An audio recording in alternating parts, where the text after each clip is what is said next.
Hey, what's up guys and gals? It's the Tyrant here. Happy Saturday to you and welcome back to my weekly Q&A session where you guys ask the questions and I give you the answers. It's always my favorite time of the week.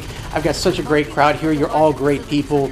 Thank you for being here. I've got a couple of things I want to touch on before we get to the Q&A, and I've got something I'm going to say for afterwards just because it's a bit long-winded. I know you guys want to get to the Q&A a little bit faster, but the first two things definitely need to be brought up beforehand. So the first thing is, once again, just like last weekend, I'm going to be going out of town this upcoming weekend, but this time it's for PAX Prime 2017.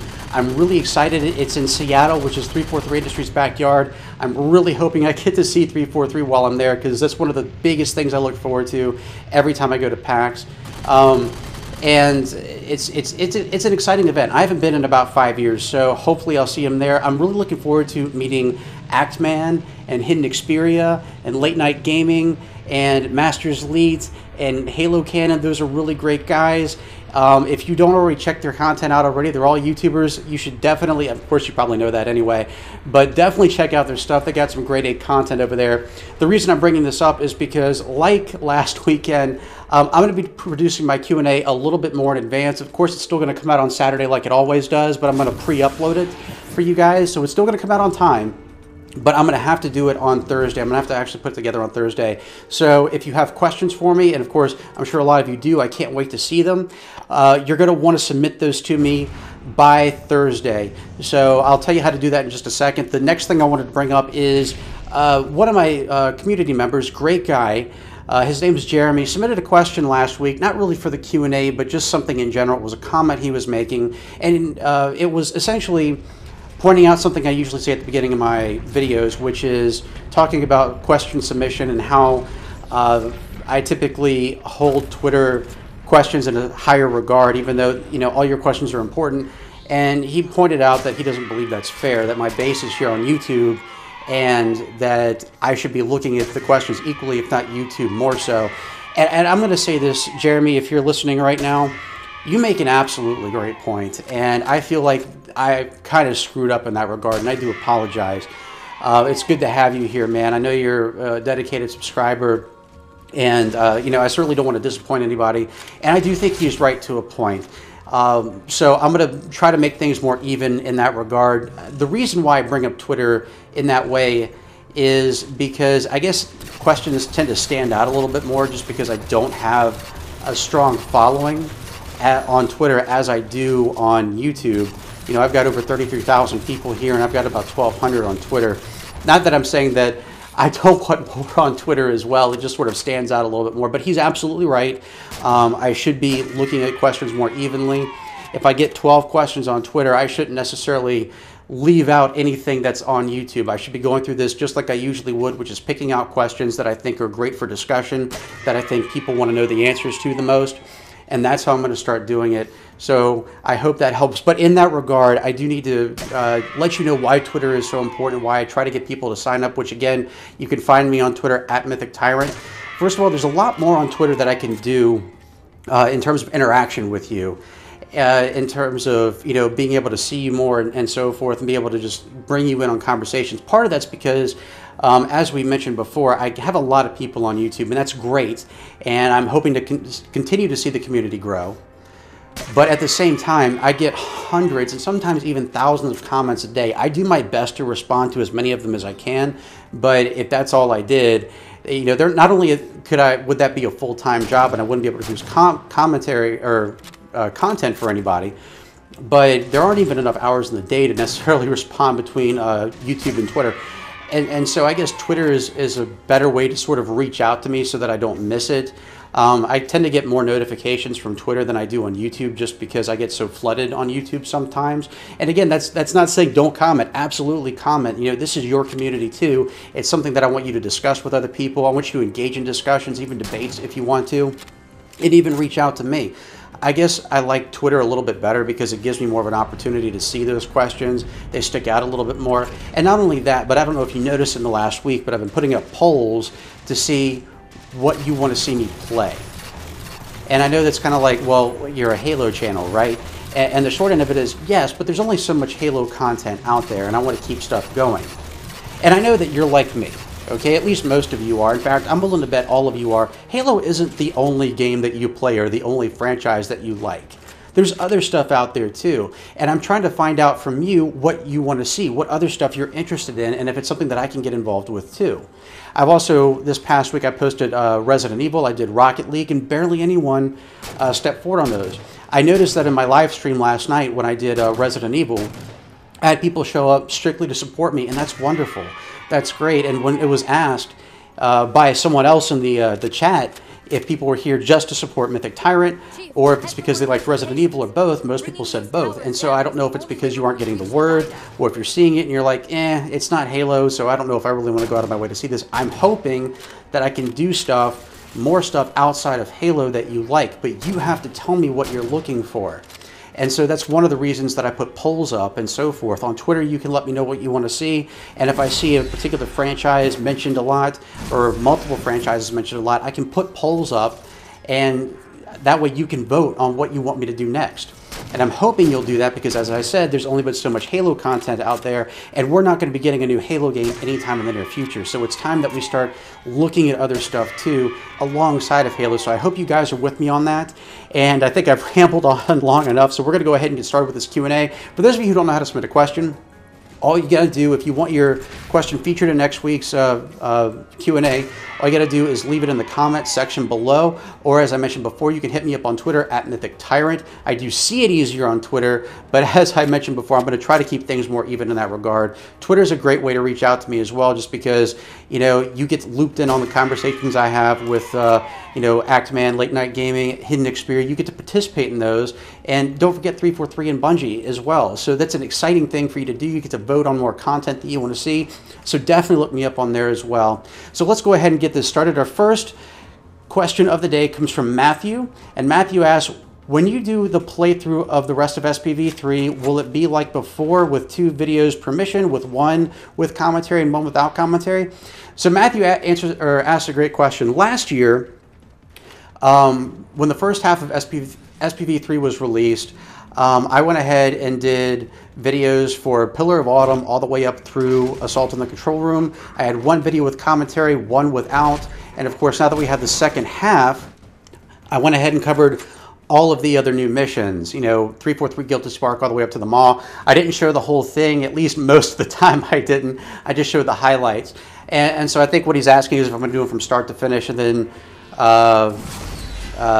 do 2 videos of each. I'm not really sure what I'm going to do with SPV3 at this point, because I've shown all 10 missions in one form or another. But people on this site really seem to like SPV3, and I can't blame them. It's an awesome mod. It's an awesome game. It's something that I highly recommend everyone try out. How I'm going to proceed forward, I'm not sure. I don't know if I'm going to do a noble difficulty walkthrough. I don't know if I'm going to do just a more intimate playthrough of the different missions or showcasing a lot of the different stuff. But let me know what you think, you know, what you would like to see. If you really want me to go back through and do all the missions again from start to finish, 1 with commentary and 1 without, I'll be happy to do that. As long as there's an overwhelming support for it, because I don't want to repeat myself too much on this site. But that's a great question, Matthew, and thank you. Our next question comes from Tim Chi. And Tim asks, hi, I was wondering, do you think there would ever be a Halo game where you play as Gray Team because they're a special ops team? I don't see why not. You know, more Halo content from a different perspective, I'd be down for it. Is there any particular thing, Tim, that you would like to see from that? Or is there a particular reason why you want Gray Team to be featured? Just let me know in the comments below, man. That's a great question. Thank you. Our next question comes from How To. How to what? And How To asks, should there be a Halo 5 ODST? I thought about the story, and it would be when Buck becomes a Spartan, and also about the rookie. Well, you know, that's not a bad idea, but I don't know if I'd call it Halo 5 ODST because, you know, Halo 5 isn't really a name that people typically jump to. So maybe just a Halo ODST or a Halo ODST 2 might be the way to go. And I think that'd be a great idea. I know it's been, from what I understand, talked about in extended lore why Buck became an ODST. I'm not sure if it was an escalation or what. I'm not really familiar with a lot of the outside content aside from the first few books that ever came out. But to know what happened to the rookie, what happened to Veronica Dare, why Buck became a Spartan, how he became a Spartan, his journey, you know, what made him make the decision and all that stuff, I think that would make a great video game. I'd certainly play it, wouldn't you? I think that's a great question, How To. Thank you. So our next question comes from Person. And person asks, should there be oceanic combat in Halo? No, absolutely not. Unless you're talking about something like Rapture, where it's an underground, or not underground, an underwater facility, like from BioShock, maybe. But outside of that, I really can't see the appeal. It just, no, it doesn't. It wouldn't feel like Halo. I can't imagine they'd use too many ocean combat vehicles in the Halo universe anyway. Not 500 years in the future. I could be wrong in that area. It just doesn't seem like something that I think a lot of people would find appealing. They've tried pitching the idea of ocean combat in World of Warcraft, and even in that universe where they use boats. You know, people are like, no, that sounds stupid. And I agree with them. So it's an interesting question, person. And I know you've been asking that for a couple of weeks now. So I hope that answered it for you. And thanks for stopping by. Our next question comes from Grunt Skull. Are you related to Green Skull by any chance? And Grunt Skull asks, do you think there's a possibility that the Chief will have to change his armor back to the older Halo 2 armor because his armor is too damaged from the epic, quote-unquote epic, yeah, Chief versus Locke fight, because older Halo fans would return if they saw the Chief's older armor back on the cover? First of all, no, I don't think they would. Maybe some people are really picky about the art style. I know some people are. As someone who's been involved with Halo since 2002, about 6 months after the game came out, I wouldn't give a shit one way or the other what Chief's armor is. As long as it's not pink and has Mickey Mouse ears, I don't give a rat's ass. As long as it looks something like, you know, his typical armor, even if it has different variations on it, I'm fine with that. I don't think it would bring older Halo fans back if they decided to go that route anyway, because I think people at this point have made their decision. They either like Halo or they don't. They've either followed Bungie or they followed 343 Industries, and I can't believe my voice cracked right there. I guess I'm going through puberty again. But the short end of it is, I don't think it would make a difference one way or the other. And I also don't think it'd be a great idea for them to go back to an older model of armor in a new war. That's just my personal take. As a guy who was an IT engineer for 14 years, older is not typically better. Sometimes it is. I think Windows 7 is better than Windows 10, but that's for a whole different video. But it's a great question, Grunt Skull, and I appreciate you stopping by. Our next question comes from B1 Battle Droid K257. Boy, that's a mouthful. That's what she said. And Battle Droid asks, hey Mythic, do you think Halo Wars 2 will be more than a bridge for the old and the new with the soon coming flood revival to the RTS? It is obvious the story will play a major role in the second battle for the Ark. Do you think there will be more than this, though? Would you, in your own opinion, see this game continuing to get updates even after Halo 6 is released? The short end of it is no. You know, you don't see updates to a Halo game typically after another one is released anyway. But the vibe that I get right now is that there's not going to be another major Halo title released until probably 2019 or even 2020. At that point, Halo Wars 2 will be about 3 or 4 years old, which is long for any Halo game. And to that end, I don't see them continuously making updates for it. I see them probably concentrating more on Halo 5 than Halo Wars. That's not to say that I don't think they're going to continue to make updates for Halo Wars 2. I think they will for a while. Whether those updates will come in the form of expansions or not, I'm not sure. But either way, I think that yes, Halo Wars 2, as they already stated, will play a direct role with Halo 6. How much of one, we're still not sure yet. If they're implying the Flood's going to be there, if the Banished are going to take a major role in it, if the Spirit of Fire and Captain Cutter and his crew are going to be involved, I'm not sure. I think they probably will have some role in it. How big of one?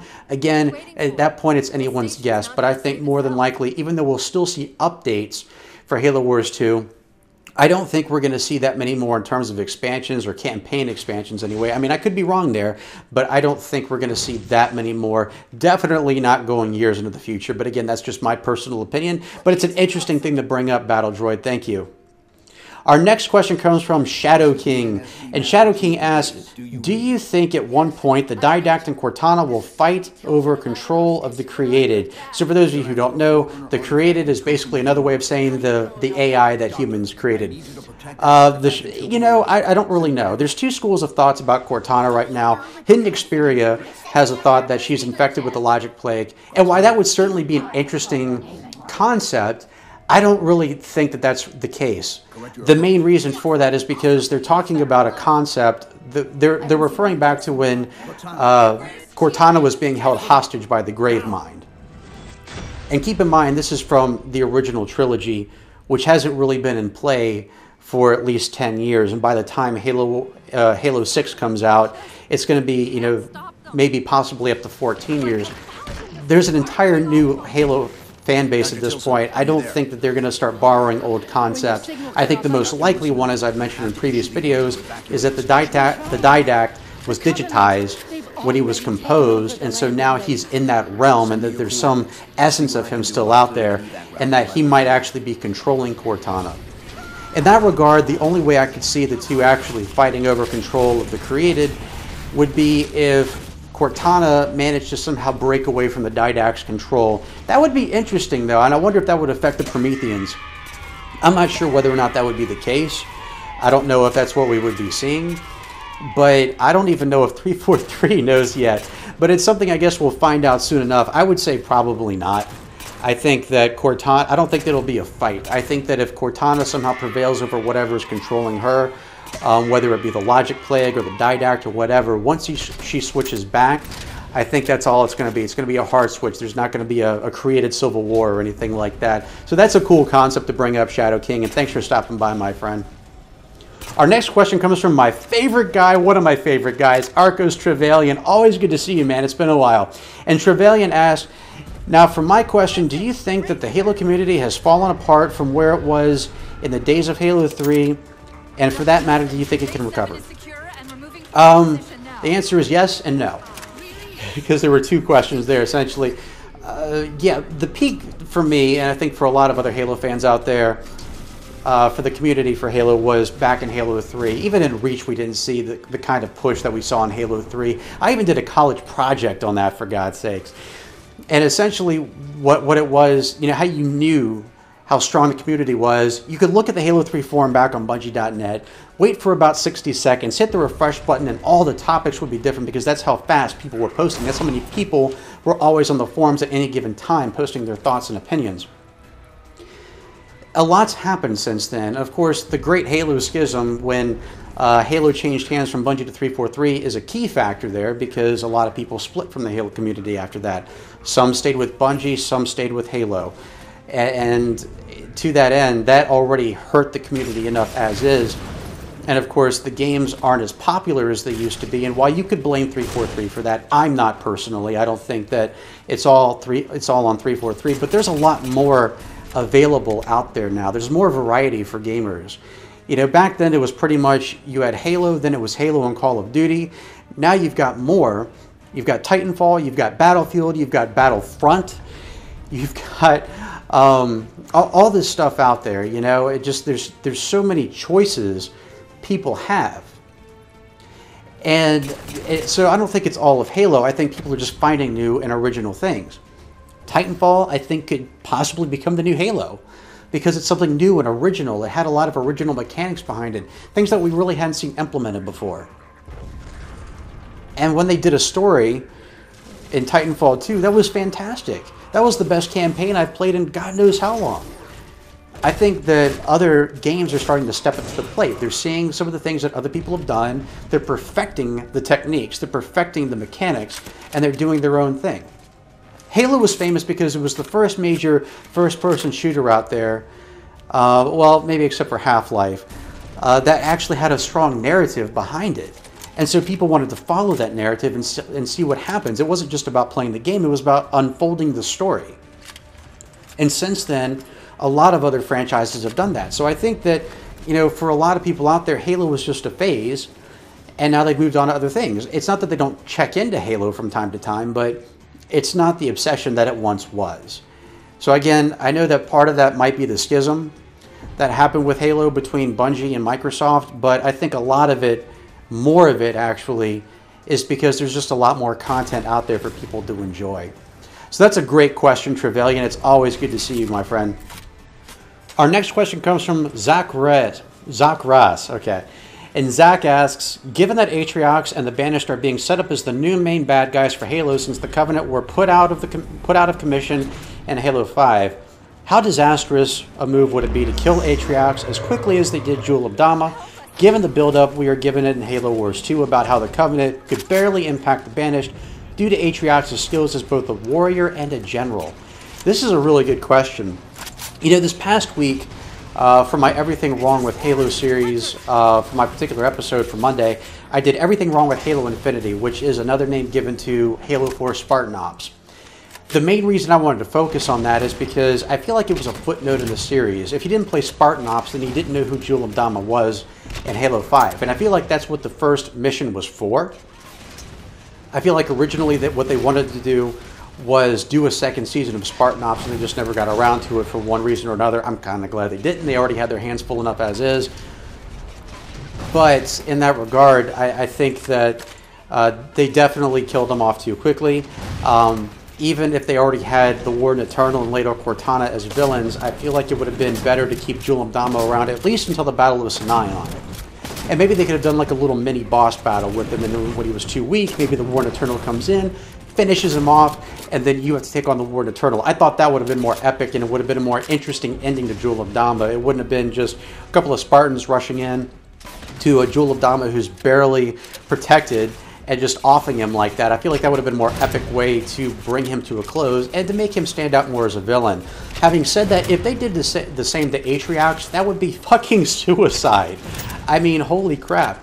Atriox, they've built him up a lot, even though I don't feel like they've really delivered on that in Halo Wars 2. Because keep in mind, Atriox had this one giant ship.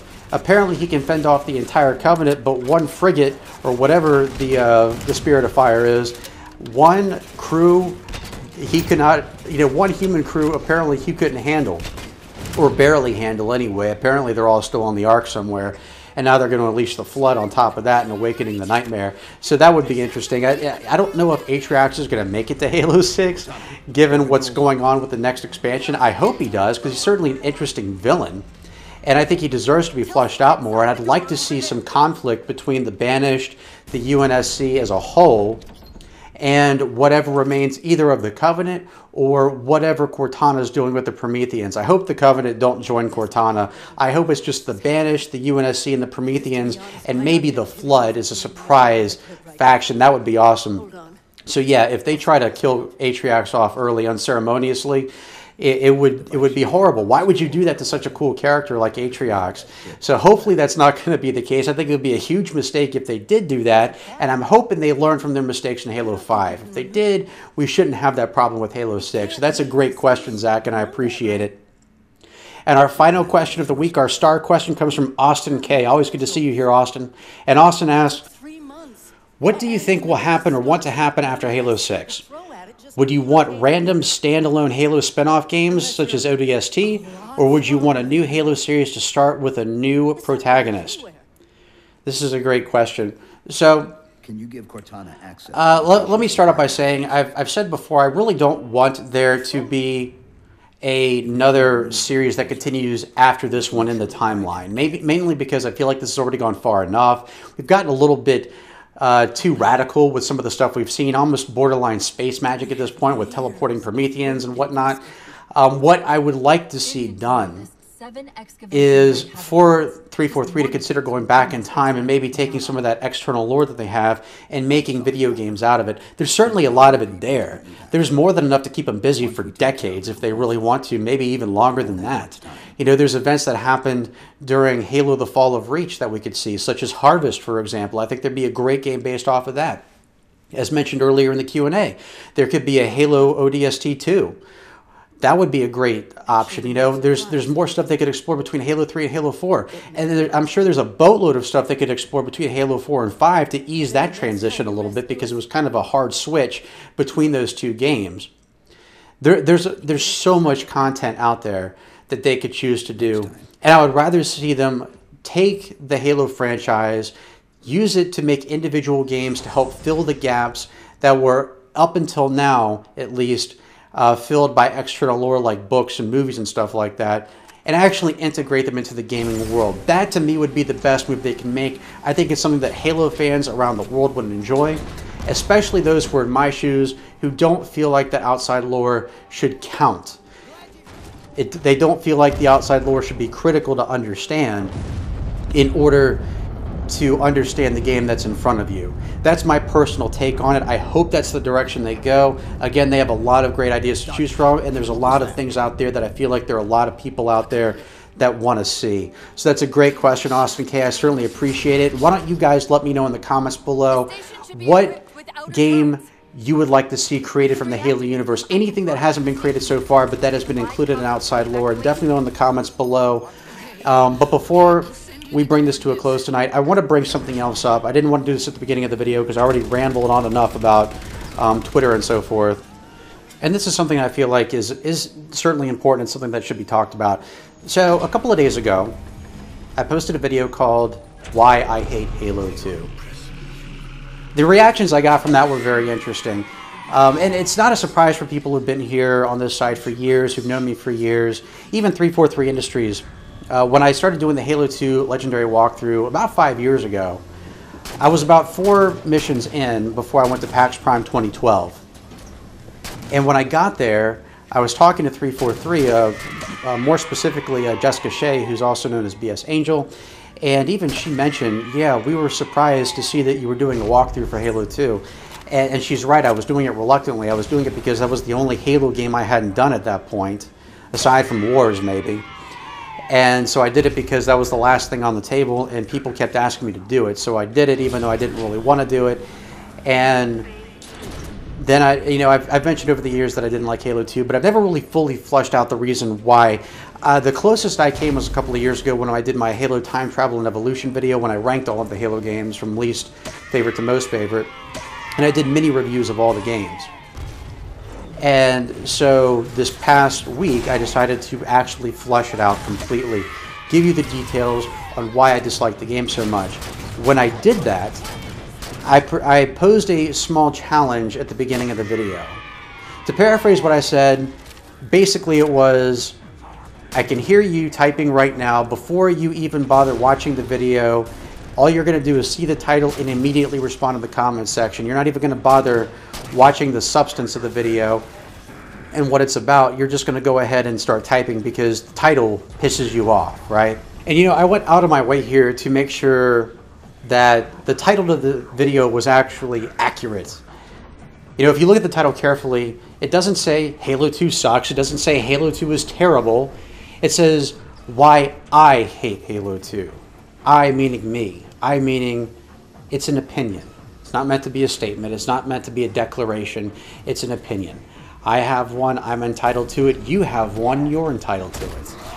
And we shouldn't necessarily be ridiculed for our opinions, at least not in my opinion. But I wanted to make sure that I wanted to make sure that there was no disputing what the video was going to be about. I was very careful because we brought this up in the whole concept of clickbait before. I never want to try to clickbait you guys. I want to make sure that whatever title is in the video is supported by the substance of the video. In this particular case, I wanted to make sure that the video accurately reflected what it was about, and that was my personal opinion about something, not a statement.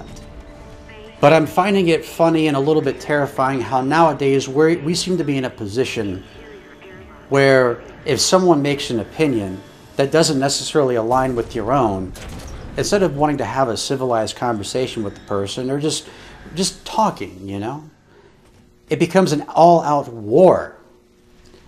Instead of a decent conversation, it's like someone opens up a bag or a sack and a bunch of rabid raccoons run out rather than having a civil conversation. Just a simple back and forth. And I find it a little disturbing, to be honest with you. And people, I guess, misunderstood the challenge part. The challenge really wasn't for you to try to start taking shots at me or my site or anything like that. Really, it was a challenge for you to actually go the other way, to take the road less traveled, and decide to watch the video first and prove me wrong in that respect. Prove me wrong, watch the video, then make the comments. The video was a little over half an hour long, and well before the video was up for even 30 minutes, I had dozens of comments on the videos, some a little bit more vulgar than others. You know, it's interesting. You know, I feel like this is something that just kind of goes with the territory of being a content creator on the internet, but at the same time, I feel like it shouldn't be. It's not that I'm necessarily complaining about that aspect of it, but part of it concerns me because it seems like over the last couple of years, even though trolling's been around for God knows how long at this point, over the last couple of years, it's gotten significantly worse.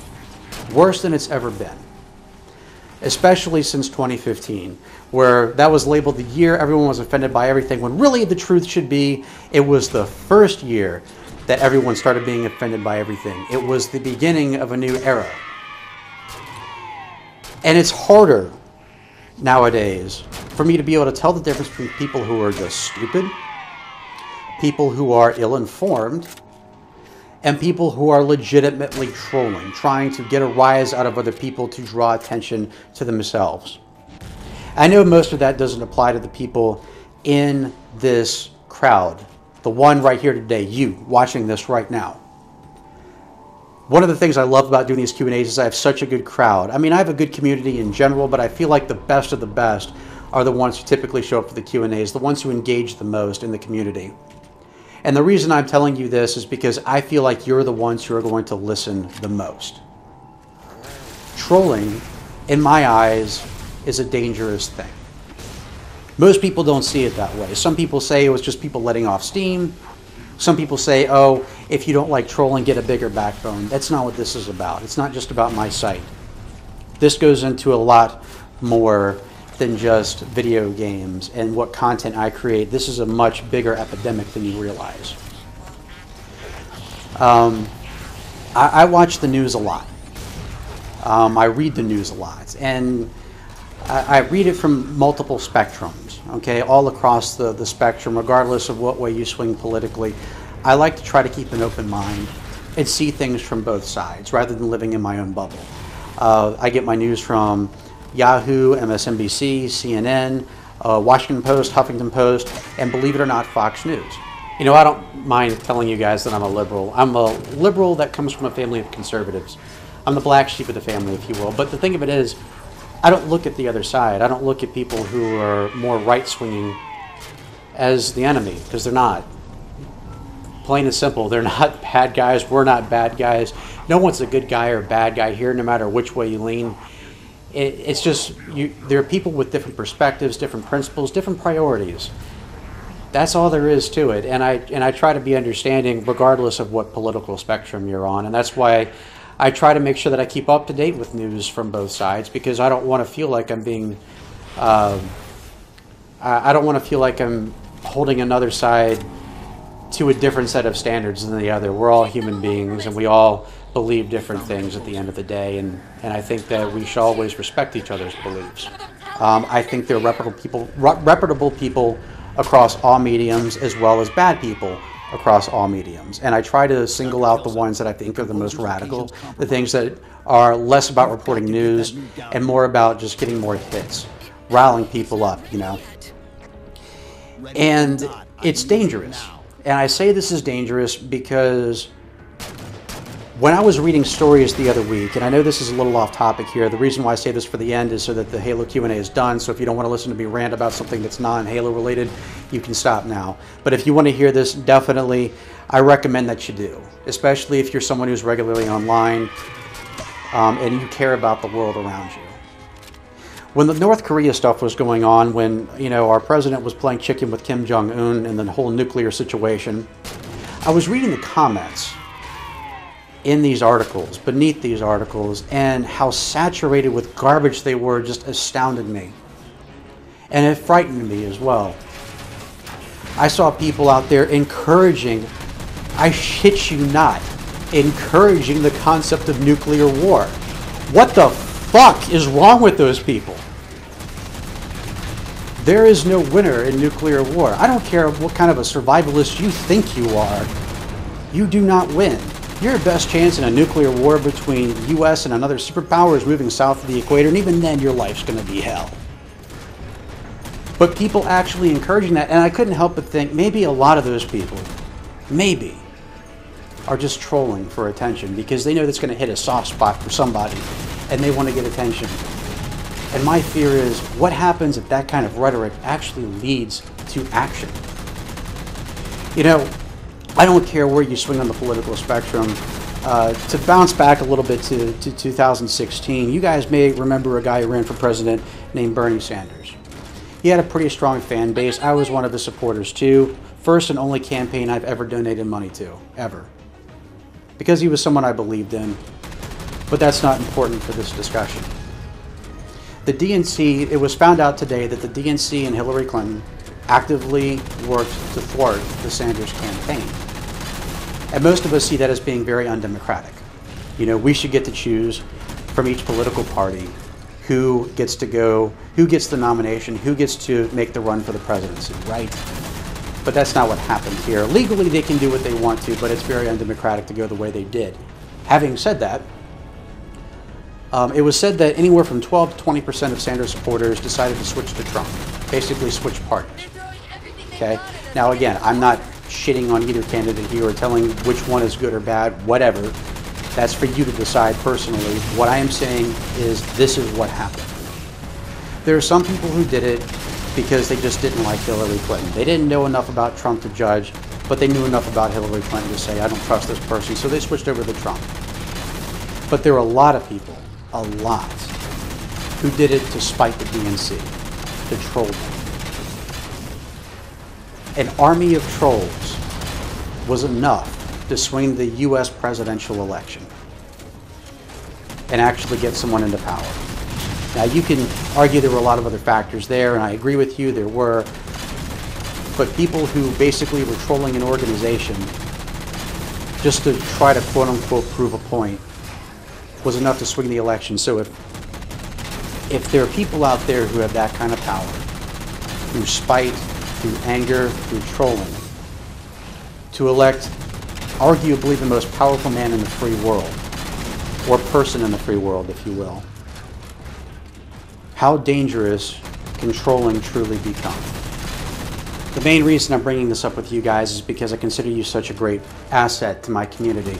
And I know we have a lot of good people who come to the Q&As, and I want to talk to you about this in particular. And trolling is something I'm going to start being a little bit more serious about on my site. I want people who aren't in that area to know that you do not have First Amendment rights on this website.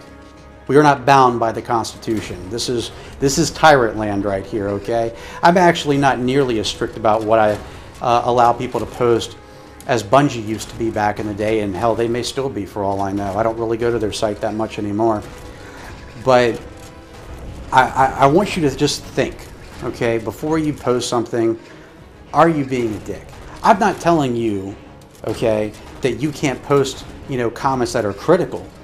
By all means, feel free, okay? But if you're out there trying to slander, you're out there trying to just shout negative bullshit just to try to get attention or just to stir people up, I don't want you here. I don't need your subscription. I don't need your viewership. I don't want your toxic nature infesting my website, my community. I've gotten a lot of comments from people saying how clean my community is compared to others, and that's how I want it to be. I want it to be clean. I want it to be something that anyone of any background, any age group, any whatever can enjoy without feeling threatened or feeling like someone's going to try to pull the carpet out from under them or anything like that. And I don't want people attacking me either, for all that matter. I know that comes with the territory to a point, but it does get to a point after a while where it does get a little carried away. Okay, I don't want you guys thinking that you're walking on eggshells. You're not. In order for me to actually, ban you or anything like that, you have to be legitimately trying to get out there and being a dick. Okay, you have to be actively attacking people for the sake of just attacking people. That's all there is to it. Okay, it should be pretty easy to tell if you're being a dick or not. So just think about that for a second. And the message that for you guys in this part of the community right here, if you see any of this, if you see someone trying to abuse another user or just being outright, not bullyish, that's not really the word I'm looking for, but just being an ass, trying to be a troll, trying to invoke negative energy, trying to invoke hostility of any sort, let me know, okay? Now, I don't usually check my messages on YouTube. Again, Twitter is the best way to reach out to me, but I'm trying to keep this community good and clean for everybody involved. I care about you all, and I want this to be a happy place. I want everyone to have a good time here. So I know that was a bit long-winded, which is why I saved it for the end, but I hope everyone understands where I'm coming from here, and I hope we can move together forward in the future just to further enjoy not just Halo, not just other games, but in each other. Okay, we're all in this together, guys. And so I hope I'm not being overly preachy, but I just wanted to come out and say that. So thanks so much for listening to my rant. I hope you guys are having a great weekend so far. And what do you think of my ideas in this matter? And you know what? Usually this is the time of week where I ask you to comment on the star question. This time, I want you to put in the comment section below, what is your favorite video game franchise other than Halo? What is something else that you would like to play? Something you'd like to see me play? You can let me know in the comments below or hit me up on Twitter at MythicTyrant. A link to my Twitter feed can be found in the description below. And if you like this video and you want to see more and you want to keep up to date with all of your Halo news, click that subscribe button for more great content every single day right here on MythicTyrant.com. Thanks so much for watching, guys and gals. Thanks for listening to me. I hope you guys have a great weekend. I'll catch you all right back here next time. And as always, I'm the Tyrant, signing off.